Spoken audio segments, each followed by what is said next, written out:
That's right. We all have to eat in order to obtain essential nutrients for our body, and eating a variety of foods is always recommended so that you are exposed to different food groups that offers different nutritional properties.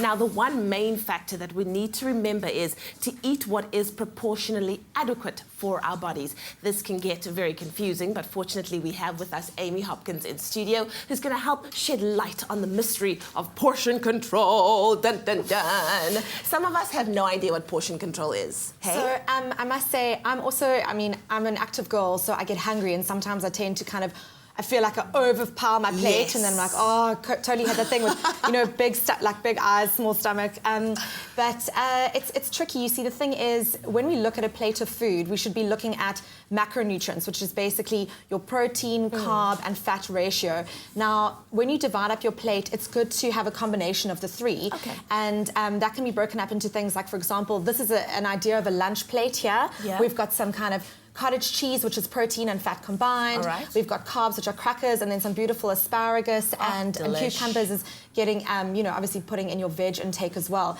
When I kind of look at plates in general, I always try and think of half the plate being good, healthy veggies, because it's good to get that combination of different nutrients, and you can obviously, different colors mean different nutrients, so, obviously throw things around, mix it up.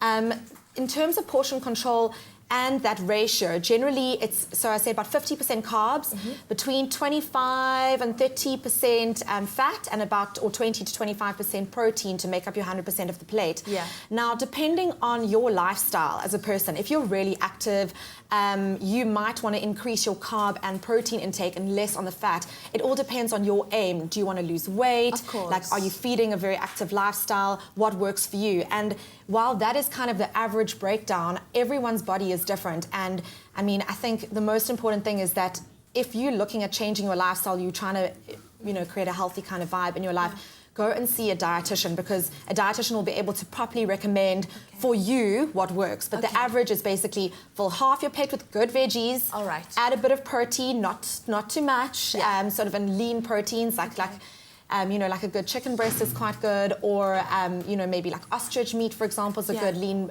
red meat. And then fat content, look at healthy fats like avocados, like a cottage cheese is a good kind of dairy healthy fat. Nice. But always go bigger on the veg if possible, because that's where you're going to gain a whole lot of different nutrients and lower in calories. So, awesome. Always go bigger on the veg. We're talking about portion control on your Feel Good Breakfast Show. When we return with Amy, we're going to be making a very delicious Thai-style dish, so you might want to stay tuned for that. But first, let's find out what's going to be happening in the kitchen on Afternoon Express.